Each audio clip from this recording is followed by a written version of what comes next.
El siguiente programa es familiar. Puede contener escenas de violencia moderada. No contiene escenas de sexo. Para mayor comprensión de los menores de edad, debe ser visto en compañía de un adulto responsable.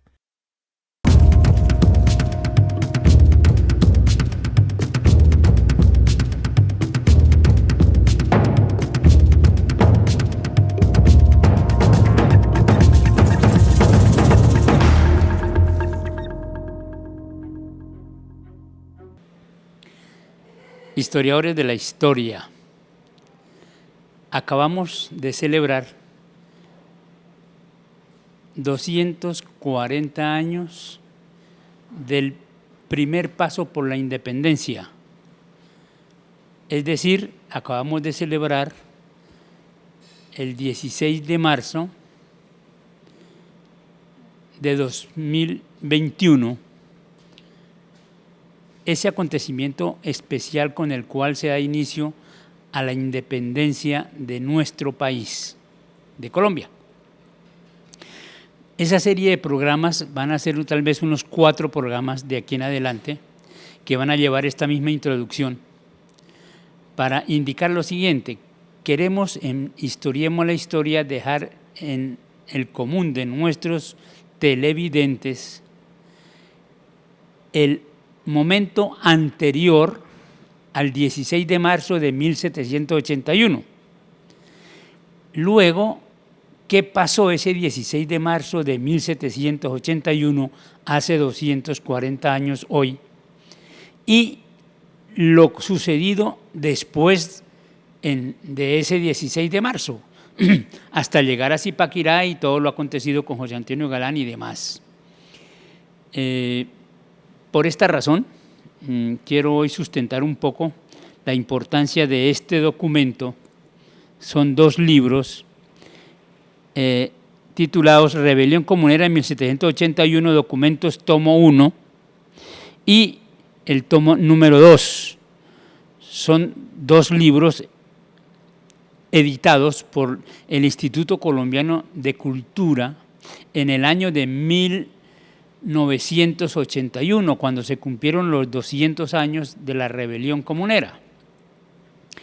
Este documento tiene la importancia de transcribir formalmente documentos que el autor Juan Frid encontró en España, en 2 partes, Audiencia de Santa Fe y Archivo General de Indias, en Colombia, directamente en la Biblioteca Nacional de Colombia en Bogotá, en el archivo Los Comuneros, y en Estados Unidos, en la Biblioteca Lilly de la Universidad de Indiana, en Estados Unidos de Norteamérica. Es la gran importancia porque son todos documentos transcritos textualmente y el autor va indicando el lugar exacto donde está cada documento. Hemos dicho que la investigación de la historia se fundamenta en los documentos que se reconocen en la investigación científica de la historia, fundamentada en documentos que se reconocen originales y que simplemente lo que hay es que captarlos e interpretarlos. De este autor voy a tratar de rápidamente, a manera de la introducción, en la última parte de sus 2 libros, dice: el levantamiento comunero como etapa hacia la independencia. Por supuesto, eso es el argumento con el cual se establecen las ideas de que en la independencia Socorro es primero, Santander es primero. En alguna de sus partes dice de la siguiente manera: en la documentación que se conserva en los archivos coloniales pertenecientes a la época inmediatamente anterior a la Revolución Comunera de 1781, no faltan indicios directos o indirectos del deseo de independizarse de España, muy anteriores a las batallas de Boyacá y de Ayacucho, que lograron ese anhelo. En la página 1069 también se lee de la siguiente manera: la época en que se produjo la Revolución Comunera, que era de carácter local, señala el comienzo de una lucha contra el orden feudal que hasta entonces, con variaciones locales, gobernaban las naciones subdesarrolladas del mundo, tanto en Europa, Asia, África, como en América. Aunque la de los comuneros de 1781 había fracasado como prematura, sí contenía regímenes de transformación hacia un nuevo orden social y político. Qué importante esto. El estudio de la Revolución Comunera está basado casi exclusivamente en la investigación de los fondos documentales, tanto del Archivo Nacional como del Archivo General de Indias de Sevilla, y en el tomo 19 de los comuneros, que se encuentra en Lilly Library de la Universidad de Indiana, Estados Unidos, y que, sustraído de nuestra Biblioteca Nacional y vendido a aquella universidad, la cual amablemente proporcionó al autor de esta fotocopia. Los documentos se encuentran reunidos aquí en los dos tomos del Instituto Colombiano de Cultura. Esta es la manera, pues, de introducción, porque queremos realmente en Historiemos dejar muy claro el antes de la rebelión y después, inmediatamente después, qué pasó con esa revolución comunera de 1781, por supuesto, con la muerte de nuestro gran líder José Antonio Galán en la horca en Bogotá, y sus 3 compañeros que forman parte de ese proceso histórico. Bienvenidos a esta serie de programas sobre la rebelión comunera.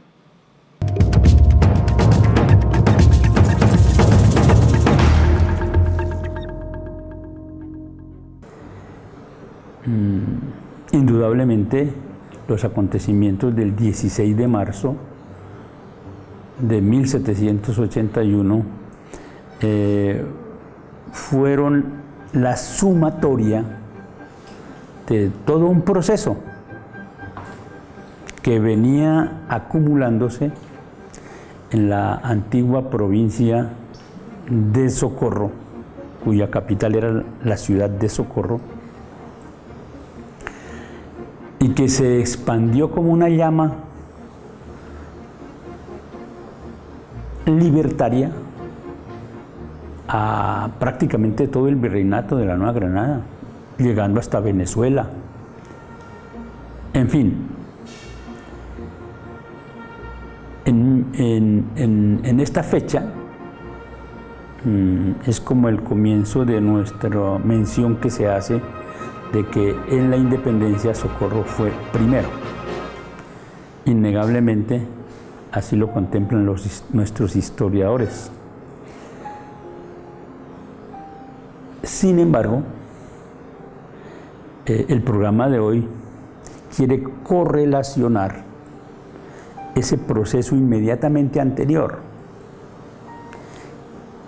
¿Cuáles fueron los acontecimientos que desde España, por orden del rey de ese momento, van a determinar todo ese proceso rebelde en nuestra provincia de Socorro? Y por supuesto, lo que pretendemos es entonces señalar que acompañaron a la ciudad de Socorro una serie de procesos en la provincia supremamente importantes, que desde ese día de marzo 16 de 1781 hasta cuando se finaliza ese proceso con el ajusticiamiento contra José Antonio Galán y los demás compañeros en el patíbulo el 1 de febrero de 1782. Entonces, repito, El fundamental proceso se dio aquí el 16 de marzo, que es el que abre ese abanico hacia el resto del virreinato. Pero antes de ese 16 de marzo, que es lo que queremos identificar hoy, hubo acciones, hubo actividades, hubo movimientos igualmente rebeldes, que por supuesto fueron muy localistas en algunos municipios de lo que era la provincia de Socorro de ese momento. Recordemos que para esa época no funcionaba, no aparecía como la provincia de Guanentá, no, ni siquiera la provincia comunera. Aparecía la provincia de Socorro en ese finales de la época de la colonia, la provincia de Socorro, con capital en la ciudad de Socorro. ¿Cuáles fueron esos acontecimientos? Veámoslos a continuación.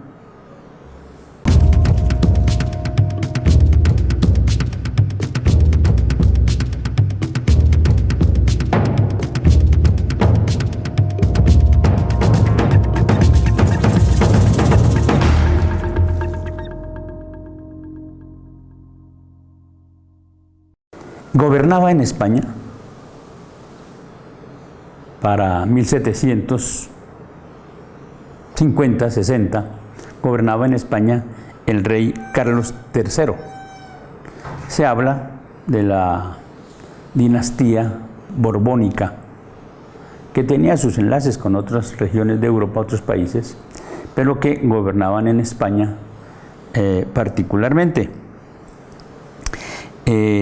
Carlos III, dentro de esas situaciones de contexto mundial, hemos dicho siempre que mientras que España se mantuvo durante los 300 años como un régimen medieval,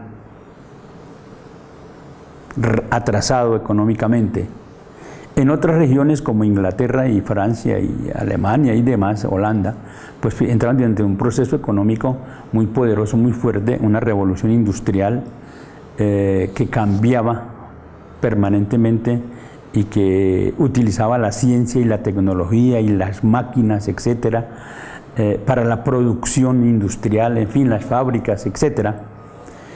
Eso hizo que España entrara en una crisis bastante fuerte de competitividad mundial.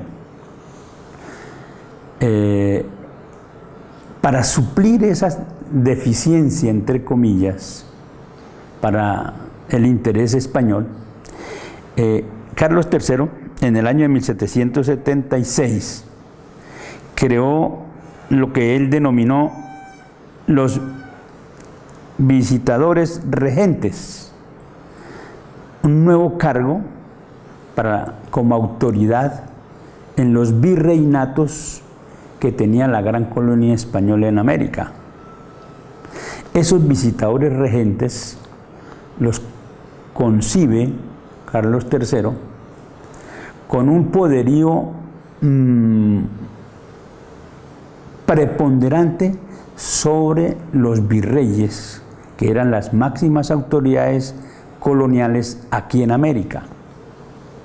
Entonces, con esta nueva concepción, estos visitadores regentes van a asumir decisiones de tipo político y económico que buscaban favorecer los intereses del rey y por supuesto de ese núcleo de españoles que manejaban sus propios intereses.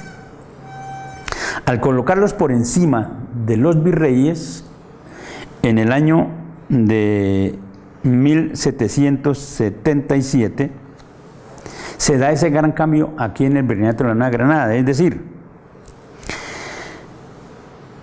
en el año de 1777 el rey de España nombra a Juan Francisco Gutiérrez de Piñeres como ese visitador regente para la Nueva Granada. Y por supuesto hace su presencia en América e inicia sus funciones, de tal manera que el 11 de agosto de 1779, el virrey del momento, el virrey Flores del momento, actuando en consecuencia, le entrega esos poderes máximos al visitador regente.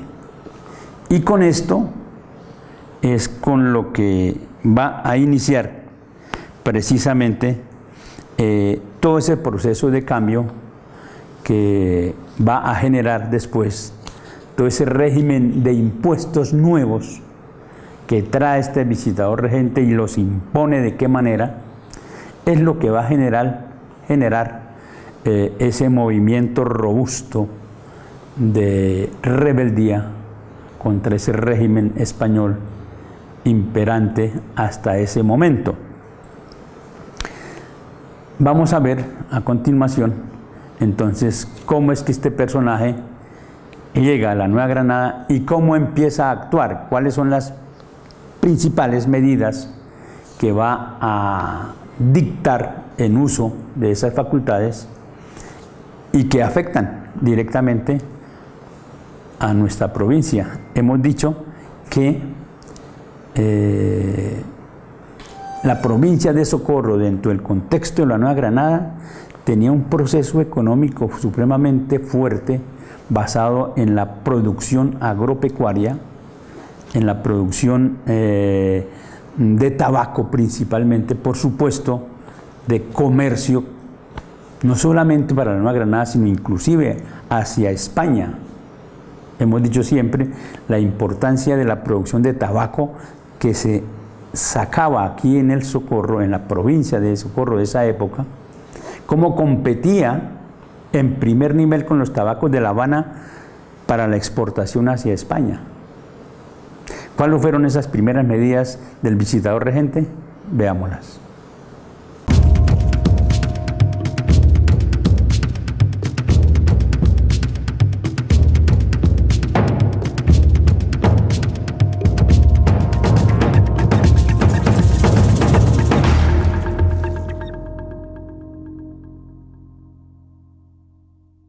Al hacer presencia Gutiérrez de Piñeres en la ciudad de Santa Fe, desde allí dicta para todo el virreinato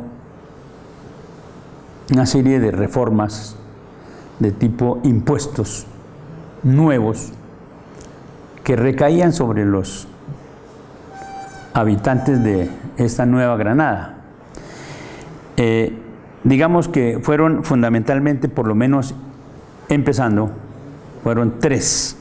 La primera, el 29 de mayo de 1780, aumentó en 2 reales a cada libra de tabaco y a cada botija de aguardiente. Esto directamente afectaba a los intereses de esta provincia, como ya dijimos, muy desarrollada, de mucho comercio en este tema. El tabaco se producía en toda la provincia de ese Socorro de ese momento, y de un momento a otro aumentarle en esa excesiva cantidad, pues eso va a crear una serie de problemas y dificultades que son los que a nivel de nuestra economía en ese momento es determinante. El 12 de octubre de 1780 dicta una norma donde da instrucciones muy precisas para el más exacto y arreglo manejo de las rentas reales de Alcabala y Armada de Barlovento. Otros impuestos nuevos. La alcabala es esos impuestos que se cobraban por las guías, las tornaguías, porque alguien compraba mercancías para ir a España, o las que venían de allá, o mercancías que iban de Socorro a Santa Fe, de Santa Fe a Socorro, de Socorro a Oiva o a Simacota, o de Simacota a Socorro, etc. Había que pagar una serie de impuestos que determinaban esa nueva circunstancia. Y el tema de la Armada de Barlovento ya es conocido por parte de los socorranos ese momento en que se rechaza esa famosa Armada de Barlovento. España, para sostener la guerra con Inglaterra, la fuerza militar naval fuerte se denominaba de esa manera, la Armada de Barlovento, y se crearon un impuesto que tenían que financiar supuestamente con nueva cantidad aquí en nuestra provincia. Y la tercera medida, nefasta por supuesto, es la del 6 de diciembre de 1780. Aumentó el 4% a todas las transacciones comerciales. Impuestos que iban directamente para engrosar las arcas reales. Con estas decisiones y el desarrollo de estas órdenes que se estaban emitiendo por parte del visitador regente y su respectiva aplicación por los alcaldes ordinarios de los municipios que formaban parte de la Virreinato de la Nueva Granada y particularmente en la provincia de Socorro, esa aplicación de esas normas son las que van a generar el inconformismo más fuerte que tiene comienzo antes del 16 de marzo en algunas regiones, en algunos municipios de la provincia de Socorro.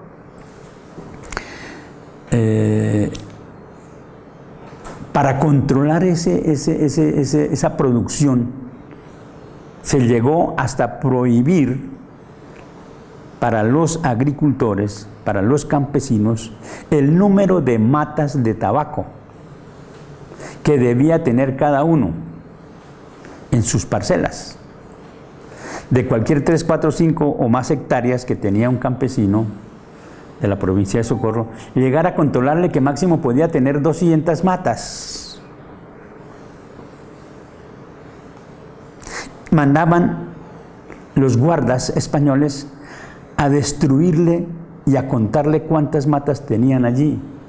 Esto es lo que va a hacer que se creciera poco a poco esa inconformidad en nuestra provincia de Socorro de esa época. Veamos cuáles fueron esos primeros levantamientos que hubo antes del 16 de marzo de 1781, pero que fueron aquí en la provincia antigua de ese Socorro de esa época.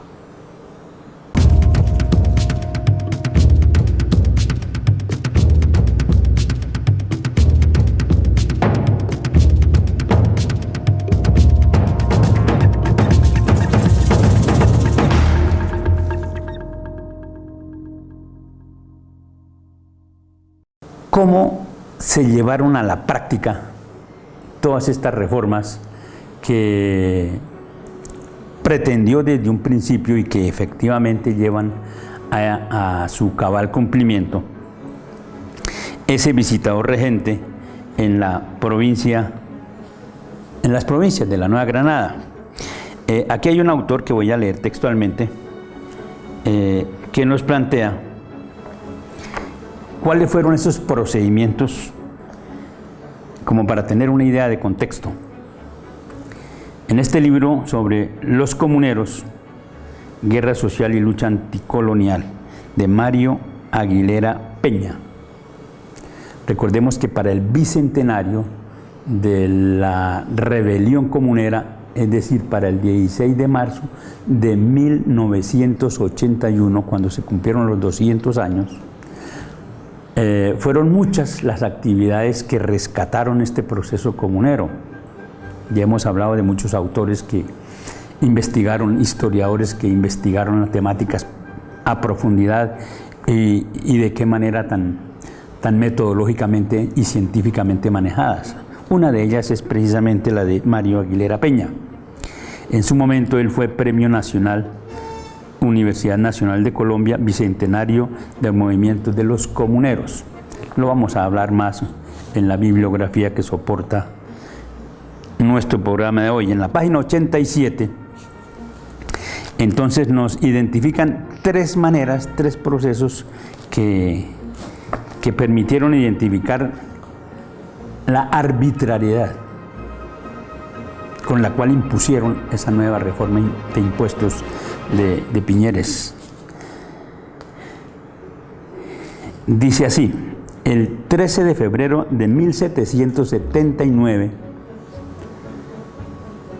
el juez subdelegado de rentas del Socorro promulgó un decreto dando a conocer las penas con que se castigaría a los defraudadores. Algunas de estas sanciones fueron las siguientes. A los sembradores y a quienes se les encontrara en sus fincas plantas cimarronas silvestres, se les condenaba a pagar un suplicio del valor del tabaco decomisado. Si eran propietarios las tierras, se les podía confiscar. Recuerdan que les acabo de decir de que ellos controlaban el número de matas de tabaco que debían tener en cada finca, en cada parcela. B. A los que comerciaran con las hojas, defraudadores, conductores auxiliares, encubriéndolos, expendedores y compradores, se les imponía la primera vez el pago doble del valor de la hoja aprehendida. Si reincidían, se les castigaba con penas corporales o privativas de la libertad. Y la C es todavía también analizada como terrible. A los que hicieran residencia mediante el empleo de las armas, a los funcionarios encargados de vigilar la renta, si eran plebeyos, se les sancionaba con la pena de 200 azotes y 4 años de presidio, y si eran nobles, a 6 años de presidio. Pero si la resistencia era grave, se condenaba a la pena de muerte. Así entraron entonces estas nuevas reformas impositivas, y es precisamente como en algunos municipios de la provincia de Socorro inician ese proceso de levantamiento. ¿Cómo esos municipios, cuáles fueron, cómo fue que se levantaron y qué fue lo primero que hicieron? Veamos en la siguiente sección cuáles fueron esos primeros municipios de la provincia de Socorro que se levantaron y que hemos dicho siempre aquí en Historiemos, cada provincia, cada región tiene su propia pertenencia. Claro, por supuesto. Y voy a nombrar Mogotes, que fue tal vez el primero de todos. Para ellos la rebelión comunera aparece allí. Por supuesto que fue un momento localista, que solo fue allí en Mogotes. Lo que sucedió aquí en el Socorro el 16 de marzo fue tan inmenso, tan grande, que cubrió el virreinato. Pero que los primeros que iniciaron fueron en Mogotes, sí, eso es cierto. Veamos cuáles fueron esos primeros movimientos que se levantaron contra ese régimen de impuestos.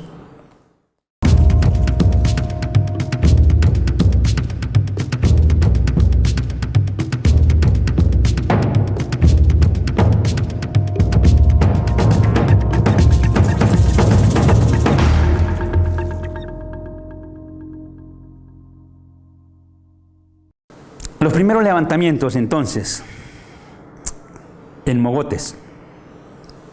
En febrero de 1778, pusieron en fuga a los guardas del tabaco. Les manifestaron que no estaban dispuestos a respetar las disposiciones para el cultivo y el comercio del tabaco.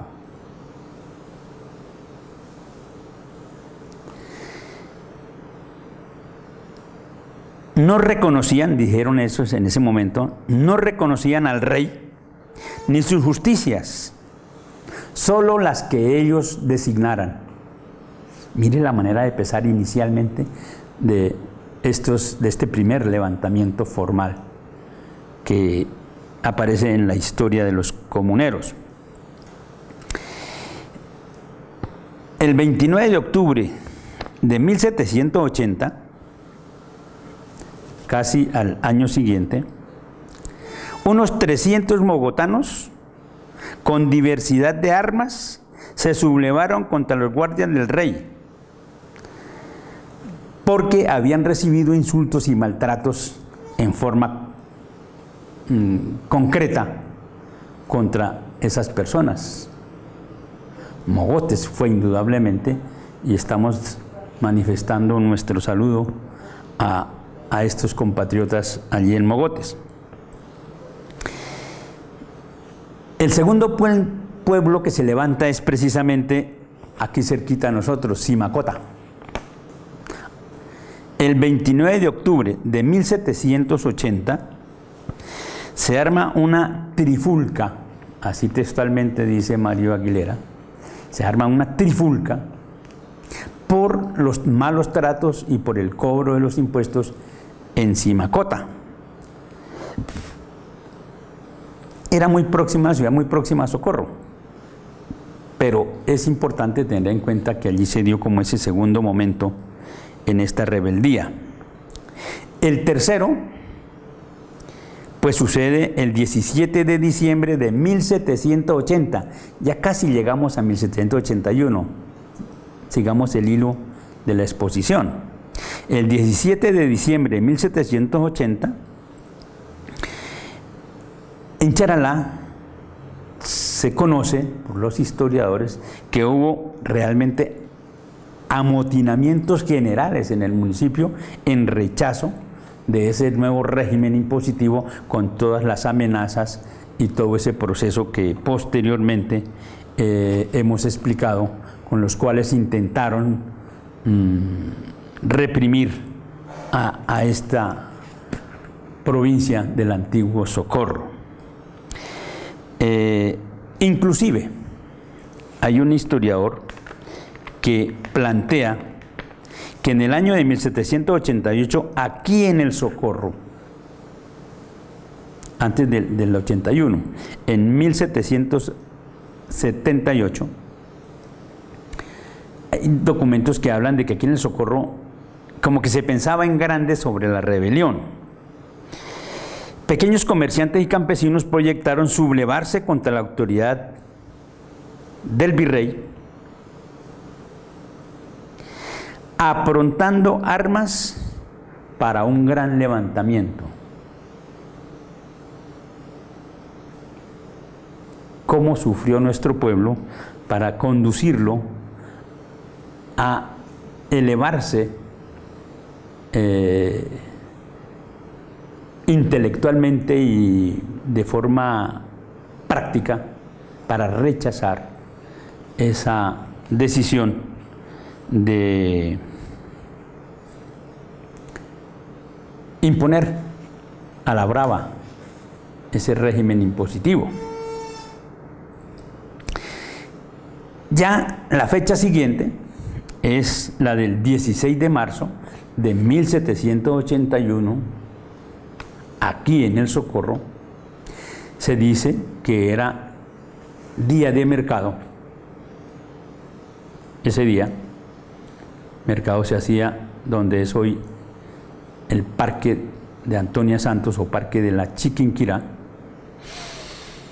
Y por supuesto, por ser la capital de la provincia, aquí llegaban a traer mercancías y a llevar productos hacia los distintos municipios que conformaban toda la provincia. Por supuesto, seguramente llegaron de Charalá, por supuesto llegaron de Mogotes, y claro que sí, de Simacota, incluso de San Gil, en fin, de todos los municipios circunvecinos llegaron al Socorro ese día, a la ciudad de Socorro ese día. Y entonces, pues va a haber ese levantamiento. Nuestra gran dirigente, María Manuela Beltrán Archila, y ya entraremos a analizar posteriormente pues un poco más sobre ese levantamiento formal, que fue el que dio ese primer paso. A partir del 16 de marzo se considera que fue el primer paso formal, porque de aquí se fue ese ejército hasta Santa Fe, porque la idea de José Antonio Galena era liberar su su patria del poderío español y demás, que no se logró en ese momento, pero que fue ese primer paso. En la independencia, Socorro es primero.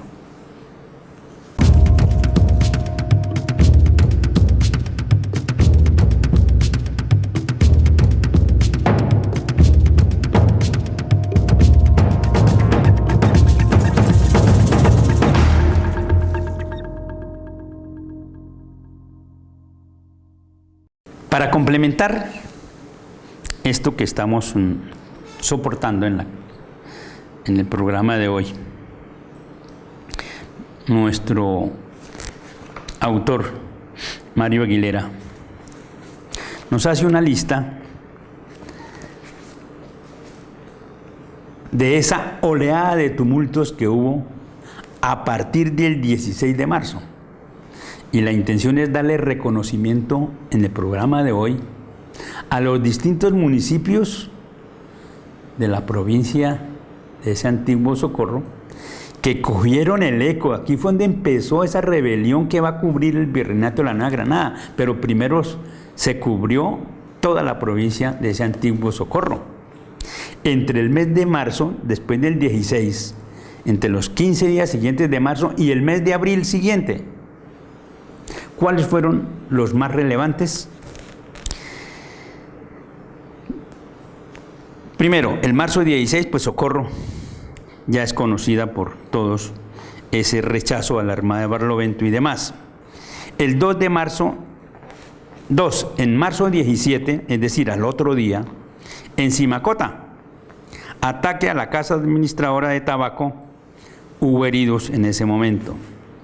El 24 de marzo en San Gil, protesta por la publicación del edicto sobre el derecho de Barlovento, de la Armada de Barlovento. Piden abolición de los estancos y de los gravámenes. En marzo 25 en Pinchote, quema del tabaco almacenado. El 30 de marzo en Socorro, insulto a las armas reales, se reparte el tabaco almacenado en el estanco, colocan en libertad a los presos. Habían presos en ese momento en la cárcel del Socorro, de la provincia de esa época, oriundos de la provincia, y en ese momento se actuó políticamente dándoles libertad a los que tenían detenidos. El marzo 31, otra vez en Simacota, saqueo de los estanques de aguardiente y de tabaco. Confines, saqueo de los estancos de aguardiente y de tabaco. Hubo heridos. Ese mismo día lo mismo sucedió en Barichara y en Chima. Esto era una hoguera grande que iba creciendo inmensamente. En Oiva, en abril 2, asalto a la administración de tabaco. Igualmente hacen liberación de presos. En abril 3, en La Robada, saqueo de la factoría de tabaco, luego proceden a vender 40 cargas de tabaco por fuera del régimen español. En abril 6, en Simacota, ataque a la administración de la Alcabala, queman libros de cuentas. Simacota, ya van 3 levantamientos seguidos en el mes de marzo. En abril 8, en Guadalupe, protesta nocturna contra los estancos. En Charalá, otra vez, abril 10. Aquí hay un paréntesis que dice que era martes santo. No importaba la Semana Santa, lo importante era hacer la rebeldía. Abril 10, en Charalá, saqueo a las administraciones de las rentas reales. Sigamos en el mes de abril. Abril 16 en Socorro. El autor plantea también en Santana, aquí un municipio cercano, en ese momento pertenecía tal vez a la provincia de Socorro, Santana y Chitaraque. Registro a las administraciones reales, queman libros de cuentas, derraman aguardiente. Abril 8, otra vez en Socorro.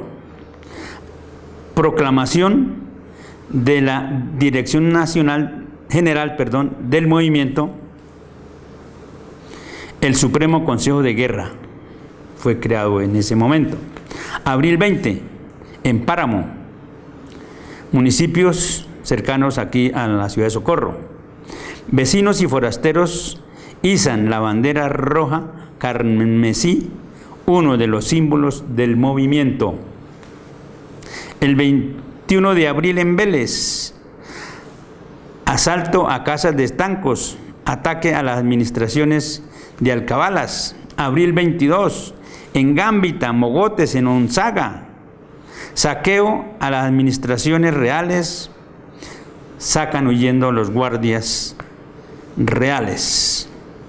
Abril 25, otra vez en Mogotes, enarbolada la bandera roja, carmesí, liberan los presos.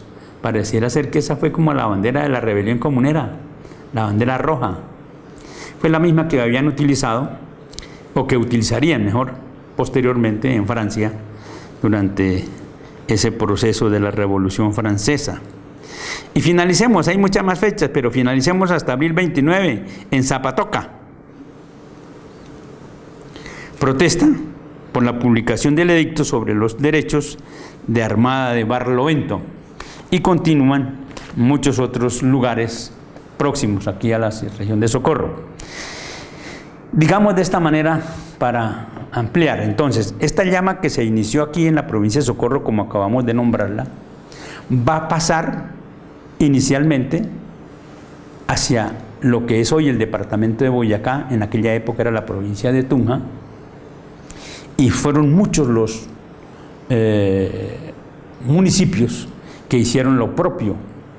Igualmente en Cundinamarca de hoy, en aquella época, por supuesto, Santa Fe de Bogotá, o Zipaquirá, etcétera, Guaduas, en fin. Posteriormente a ese fenómeno, la rebelión comunera va a tener eco en Antioquia.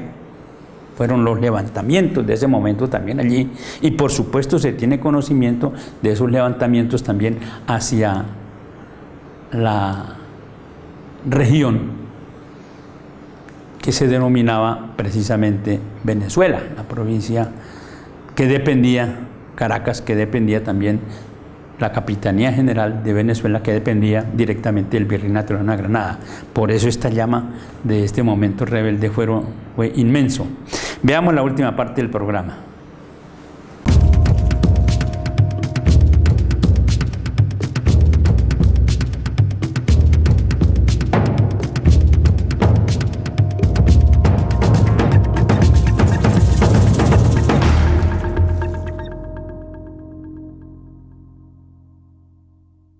Vamos a dar también al final de este programa el reconocimiento a los nombres, porque esto es casi no se da a conocer mucho, y es digno y se merecen porque también fueron héroes de nuestro proceso comunero. Los distintos capitanes que a nombre de los distintos municipios de la provincia de Socorro de aquella época formaron parte de esa lista de capitanes comuneros que llegaron a Zipaquirá.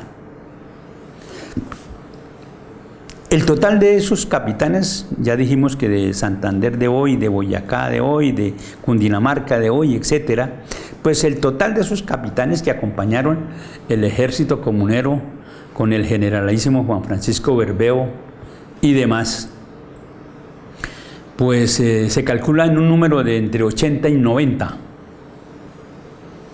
de todos esos municipios del espacio que acabamos de nombrar. Pero ¿cuáles fueron de ellos próximos aquí a nosotros y que formaban parte de la provincia de Socorro de esa época? Por lo menos nombremos los capitanes de cada una de estas regiones. Empezamos con don Martín Cala, capitán de Oiba; don Juan de Azuero, teniente de Socorro; don Isidro Suárez, capitán de Charalá; Ignacio Calviño, capitán de Charalá, van dos de allá; don Felipe Mauricio Aranda, capitán de La Robada; don Ambrosio Josef Becerra, capitán de Cincelada, don Javier Gómez, capitán de Barichara, don Miguel Josef Araque, capitán de Ocamonte, don Joaquín Pedro Camacho, capitán de Guadalupe, Miguel de Vesga, capitán de Zapatoca, don Joseph Antonio de Uribe, capitán de Páramo, don Francisco Cárdenas, capitán de Onzaga, don Marcelo Joseph de Ardila, capitán del Valle, don Bernardino Girón, capitán de Chima, don Vicente Gómez, capitán de la villa de San Gil, don Nicolás Joseph de Vega, teniente del Socorro, don Pedro Santos, ya lo nombramos en un programa anterior, fue el papá, el señor padre de María Antonia Santos Plata. Repetimos, don Pedro Santos, capitán de Pinchote, don Ignacio Santos, capitán de Confines, y don Antonio de Ardila, capitán de Onzaga.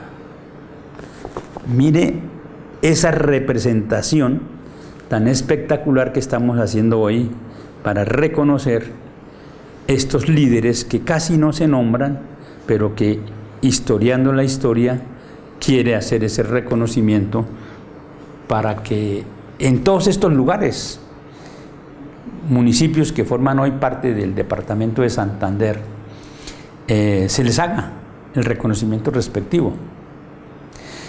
Muy importante haber tratado esta temática en contexto, que es la consigna final del programa de hoy, que miremos en contexto todo este proceso, cómo inicia, cuáles son los primeros levantamientos que se dan, cómo esta llama invade inicialmente la antigua provincia de ese Socorro de la época y luego traspasa esas fronteras de índole ya virreinal.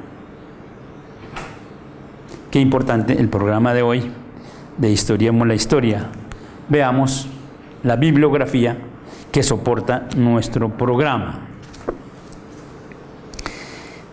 Ya nombramos a Juan Fried,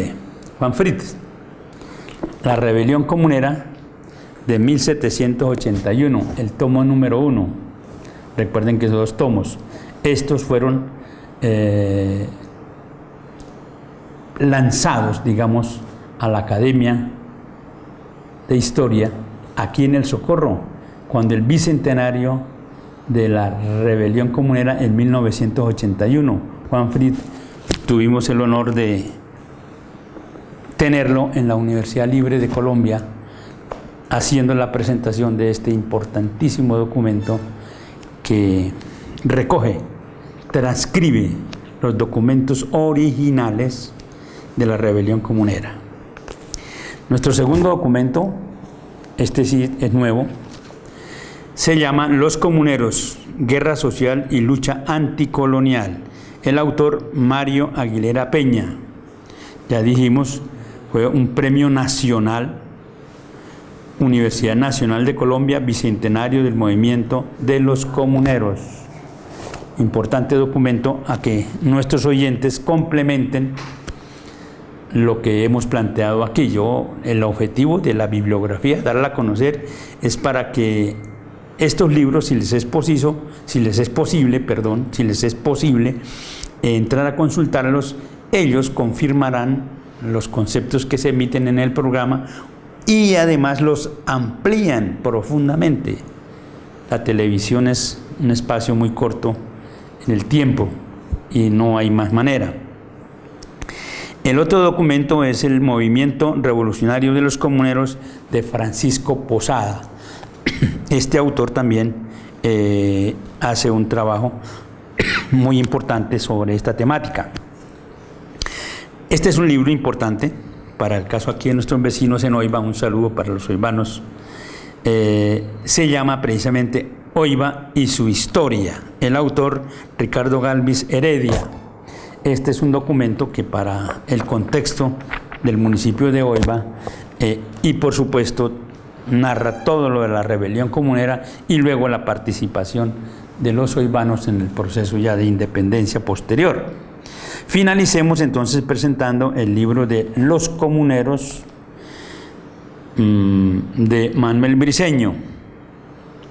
Este libro, no me cansaré de repetirlo, fue el primer libro formalmente escrito sobre la rebelión comunera y se dio a conocer para el primer centenario de la rebelión comunera, es decir, para 1881, 100 años después de haber sucedido todos estos acontecimientos aquí. Antes de esa fecha no se había formalizado a profundidad una investigación seria, documentada, metodológicamente documentada sobre la rebelión comunera. Ese es el gran acierto, ese es el gran valor de este documento de Manuel Briceño. Los Comuneros. Después de Manuel Briceño, pues ya van a haber muchas más investigaciones, fueron mucho más los documentos, y al momento actual, para el año 2019 en que estamos, pues son bastante ampliados los conceptos que inicialmente Manuel Briceño manifiesta, pero que no por eso pierde importancia. Este es el valor de este historiador, haber sido el primero en sacar a conocimiento la rebelión comunera. Se nos aproxima el 16 de marzo. Entonces, el tema para la próxima reunión vamos a dejarlo un poquito en incógnita, porque pienso que nos va a permitir conceptualizar, teorizar algunos conceptos importantes que aún tal vez muchos de ellos no se han tratado formalmente sobre la rebelión comunera. Es nuestra fiesta cívica por excelencia. Participemos del 16 de marzo en todas las actividades que van a haber aquí en el Socorro. Aprovecho la oportunidad para solicitar formalmente como responsable de Historiemos la Historia. Qué bueno que a nivel del departamento de Santander, a partir del bicentenario que estamos celebrando este año, hubiese una decisión por parte de la Gobernación de Santander y por supuesto una ordenanza de la Asamblea Departamental en la cual se estableciera formalmente como una fiesta cívica todos los 16 de marzo de aquí en adelante, porque es que esto no es de Socorro, esto es de Santander. La rebelión comunera, José Antonio Galán, nuestra Manuela Beltrán y demás, ellos le pusieron el sello a la identidad santanderiana. Por eso nos conocen en Colombia. Este es santanderiano, este tiene temple, tiene carácter, tiene vigor para las cosas. Es el sello de la identidad comunera de los santanderianos. ¿Por qué no pedirle a los que ven este programa que sirvan de amplificadores de esta idea, que tienen amigos políticos, etcétera, etcétera, diputados, en fin, próximos al señor gobernador? Ojalá que se hiciese esa actividad formal para declarar, repito, Día Cívico Departamental, fiesta patria en Santander, todos los 16 de marzo de cada año de aquí en adelante. Historiemos la historia.